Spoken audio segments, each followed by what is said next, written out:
Welcome to Uriah Heep, the Magician's Podcast. I'll be covering every studio song the band has recorded and every bonus track that I can find. Each week we'll go over a new song from the beginning to where they are currently, and as they keep adding albums, I'll keep adding shows. Let the deep dive party begin. In the magic garden, some were singing, some were dancing. Hello, ladies and gentlemen, and welcome to another episode of Uriah Heep, the Magician's Podcast. I am your host, Scott Haskin, on this fan-based podcast, and, I'm the fan, and it is endorsed by Uriah Heep, which is super amazing. And we are here to take a look at Yourself, the first song off of the album Look at Yourself, as we open up season 3. Every album is a new season, and we are on album 3. It's kind of amazing. These feel like they're just flying by already. It was like quite a build-up to get here, and all of a sudden, like, boom, just here we are starting Look at Yourself. Really great, energetic song. Another shuffle. These guys love their shuffles. And I remember in an interview, I can't remember which one it was now, or which album he was even talking about, but Roger Glover of Deep Purple, who's a great producer. He's produced a lot of bands. Nazareth was one of them, who's toured with Uriah Heep. He said it's good for an album to have a shuffle. And I agree with that. It kind of breaks up that straight, 4/4 basic beat timing that most rock songs have. And Uriah Heep definitely embraces the idea of putting a shuffle or two on an album. And we're just going to kick it off with one. And this song is just, it's just pure energy from the beginning on. It really sets a great tone to say, hey, we're here, we're in the studio, we're excited to make another album, and we're just going to blow your mind. And they do. There's some really cool parts in here that we're going to dig into. But first, I want to thank you guys. We've got the iTunes ratings up to 7 5-star ratings, which is great. Please continue to rate the show as honestly as you can be. If you think it's 1 star, rate it 1 star.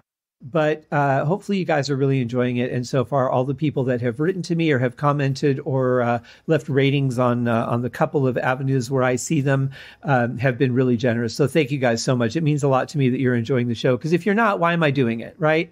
The whole point is to, for some of us to share in the joy of Uriah Heep music, and for others to introduce you to the wonderful music of Uriah Heep. And I'm so excited to do that. Every show is just, it's just so cool to be digging into every show and look at some of the nuances and discover things myself, sometimes because I haven't heard them under these headphones, under this computer and this, recording studio setup.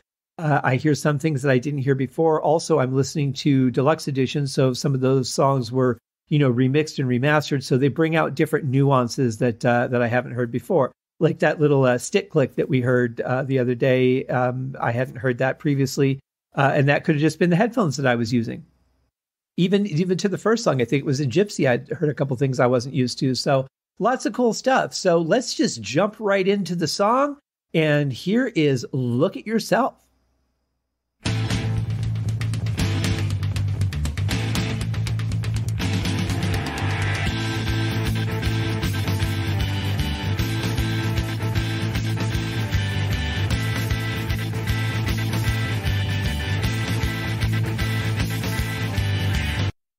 Yeah, this is what I'm talking about. Right off the bat, you've just got a blistering, powerful rhythm going. Not a lot of a melody, just kind of a drive right now. So you really don't know where the song is going. You just know that it's a shuffle. You know that it's driving. It's got some good power behind it, some really strong sounds, great rhythm from we have a different drummer on this album. Actually, we are now into, this is the one album that Clarke played on.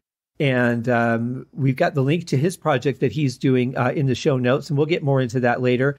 But yeah, so a little bit of a different sound for the drums, a little bit of a different feel. The way that he plays the shuffle, I think, is really cool on this. And you got Paul Newton just driving right along with him. And then, of course, you hear the real powerful keyboards of Ken Hensley. Can't really hear a lot of guitar at this point, but obviously, that's coming, because there's no way that Mick Box wouldn't be on a song in Uriah Heep. No way. And let's see what happens next.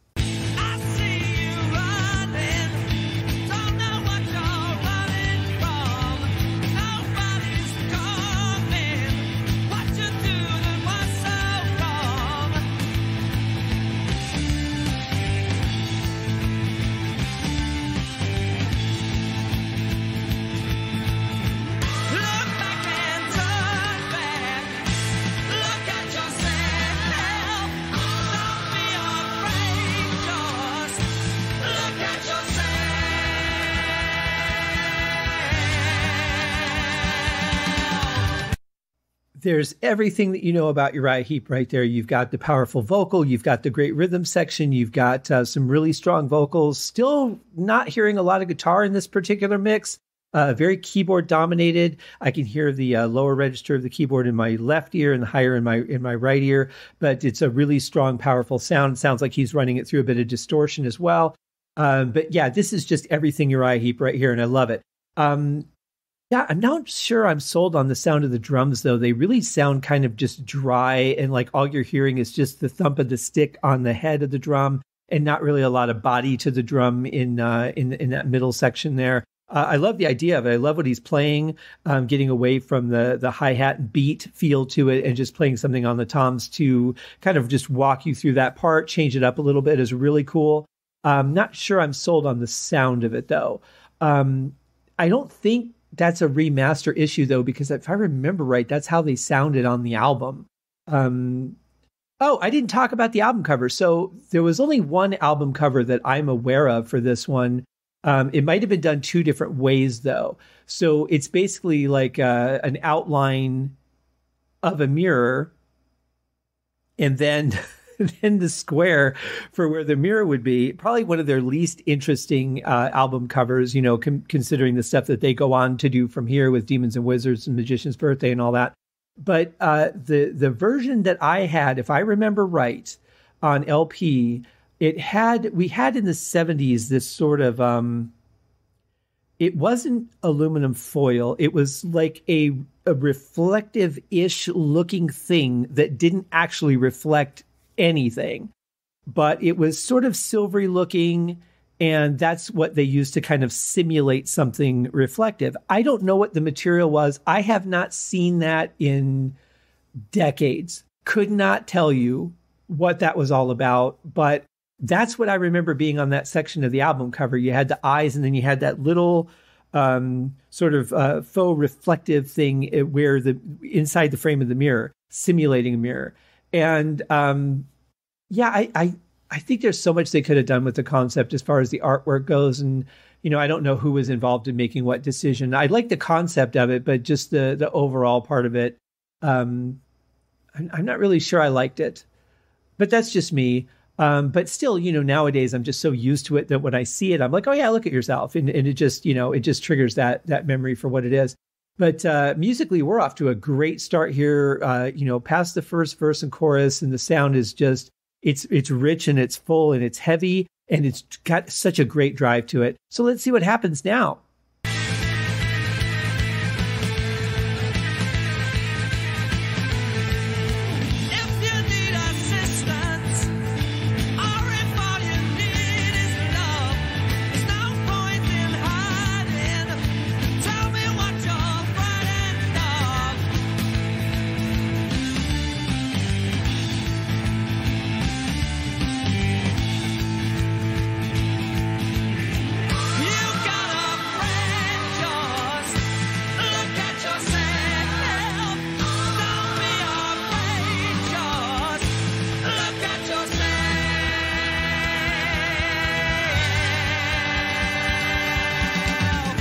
I really like that they go from, you know, from the verse to the chorus, but hitting those accents twice instead of just once. I think that's kind of a nice thing because, like, they hit it once and you expect it to kick into the chorus, but they give you like a little teaser, like, all right, we're going to bring you into the chorus. No, we're not. And they dial it back just enough to delay it a couple of measures and really kind of makes me want it more. So that's pretty well done. And I'm really hearing a lot of keyboard layers, but I'm still not hearing guitar in the mix. Definitely hearing some beautiful harmonies on vocals right off the bat. They're giving you, you know, their defining sound to really set the tone for the album. And I just love that this song is just pure momentum. So let's see where it goes now, because things are going to change up a bit.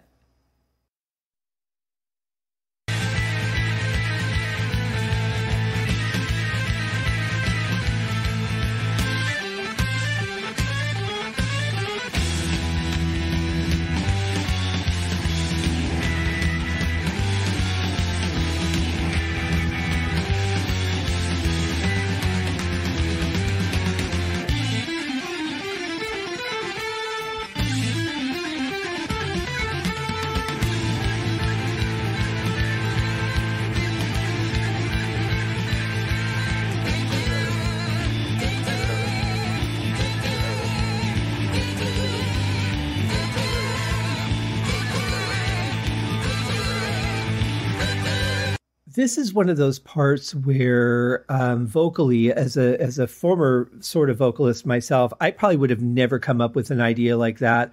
I love the sound of it. This is where I start thinking of the voice as more of an instrument than something that's telling the story, because I don't know what that part is about as far as words go. But to me, it's just an instrument in this section that just blends beautifully and really adds to the passage here. And I really love what Iain Clarke is playing on this too. Those buzz rolls in the beginning of that part were really nice. He really changes things up from what you would expect a standard rock song to be, especially one that has a drive like this.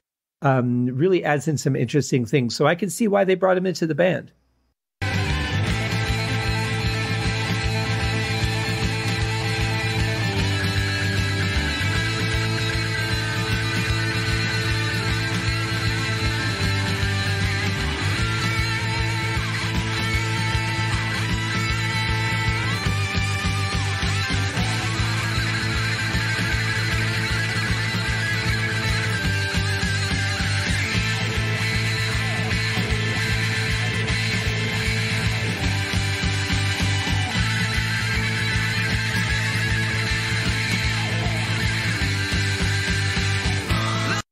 Well, there's Mick in a blistering solo. But it's interesting because they have him on the right side this time, and that's where the more higher register keyboards are. So it kind of is a bit of a cacophony that's a little bit muddy there. I think if they would have put him over on the left side with the lower keyboards, he could have stood out a little more in the mix. But some fantastic playing, a little bit of classic wah pedal in there. Really love it. Definitely, the song is moving along, and I think I heard him a little bit in the arpeggios that came before this. The dedala dedala dedala dedala. I think I heard a little bit of guitar in there, but it was very well blended to the point where I really couldn't discern it from the keyboard notes. Very interesting, but another great performance. Of course, I have to say I've never heard a solo part from Mick Box that I did not like. There's not been one, and I don't know every one of his solos, but there's not been one that I'm familiar with or that I can recall off the top of my head where I thought, not one. And this is a great one. Just really keeps carrying the momentum of the song.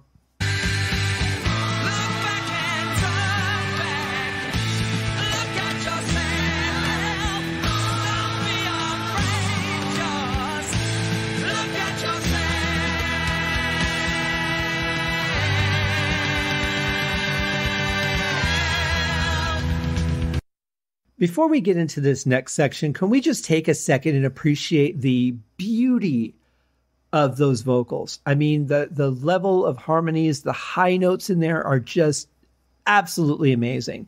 And I suggest you take your podcast player, whatever you're listening on, dial it back like 30 seconds and listen to that again, because that's absolutely phenomenal. And you can kind of really get a better sense of it as the music dies off and there's just really the vocals there before they decay. And then this next part starts up. But just, that's one of the things about this band that I just love is their use of vocals and how strong they are together, how well they sound together. Because just because you have singers that can harmonize note-wise doesn't necessarily mean that the sound of those singers, that those voices coming together will be pleasant. But in this case, absolutely, every time they've done it, it just it's so powerful. It just blows me away every time.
Lots of layers going on there. I think this is probably the most layers of percussion we've heard so far in a Uriah Heep song, if I'm not mistaken. And also the first time I think that I can recall them using a shaker, at least one that was noticeable to me. But it really helps carry things along quite a bit. And then it just stops, has like two more shakes, and then it stops, and then like one sort of random shake in the middle, and then a little bit of a fast, just a buzz of the shaker there at the very end. But really cool. I love the build to it too, because it's got that speeding up feel to it. You know that there's a lot of energy. They're just playing full force at this point. You can hear a lot more from Mick now in this section. I heard some very faint, I guess it would be like muted guitar strumming, I think is how you would phrase it. In the right ear, and then it came into the left ear much more I heard it in the left ear and it came into the right ear much more prominently all of a sudden. Very strange that the way that they pan the guitars on this song, but the energy is just endless until they just stop. It's almost like they're giving it everything they can, and then they just collapse. And I love that feel. I love the fact that they're giving 1,000% on this, that it just is a powerful freight train of a song. And it's a great way to kick off an album. Hope you guys liked it too. Great song. And there is an alternative version on the CD. And I went through that. Now, what I do when I'm looking at these second versions, because I pre-screen those before I start recording the show, because I don't want to go through the entire thing if it's just going to be the same thing. And what it was it's basically the same song. It's just edited down. There's nothing I heard that was added to the recording. Pretty much just cutting out little sections. Like it starts off cutting out the very beginning. The vocals come in almost right away, and just little chunks were cut out here and there to shorten the song a little bit. More of a radio edit again than an actual like alternate take or unreleased version. I'm kind of disappointed in some of these, because I would really prefer like an alternate take or a rehearsal version of a song. Something that gives me a little bit of a different insight. Just having an edited version of the song, personally, for me, it does nothing. When there were 45s that came out and you had like the studio version of a song and then the radio edit on the backside, I just wore out the front side of that 45 and listen to the back like once just to see if there was anything there, and there isn't. So probably never going to listen to that again. What's the point? I don't want to hear a shorter version of the song, because I'm going to feel like I'm lacking something. I'm going to feel like I know that everything's not there. And I'm going to be going through that whole song going, yeah, but if they would have put this section in, or how could they edit that out? How come they didn't do the fade out longer? Or how could they cut out a solo? Stuff like that. So for me, they're fairly pointless tracks. But if you're interested in the live stuff, which we really don't get into on this show, there is a BBC session version of the song, which is actually quite good. And has a really good, rich and powerful sound to it as well. So you may want to check that out on the deluxe CD. But apart from that, that's Look at Yourself, guys. I hope you enjoyed it. What did you think of the song? Is this one of your favorites? Is this one that you're unfamiliar with? What are your feelings the first time hearing it? Let's talk about it. So thank you, guys. We'll be back next week with song 2 from Look at Yourself. And onward to the next, guys. This is a great time. I hope you guys are having fun, too. See you next week. Thank you for joining me on this episode of Uriah Heep, the Magician's Podcast. If you have enjoyed this show, please consider going over to Apple Podcasts or your favorite podcast outlet, leaving a rating or a review. Be sure to subscribe to make sure that you are notified when new episodes are available. Please be sure to share this podcast with your fellow Uriah Heep enthusiasts and anyone who you think would like Uriah Heep, which should be everyone. And if you are so inclined, please feel free to contribute to the Patreon account. And if you are not a Patreon subscriber, you can also pay through the PayPal link on the website listed in the show links below.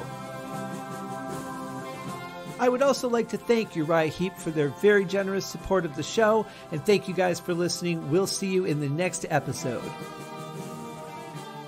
Happy days!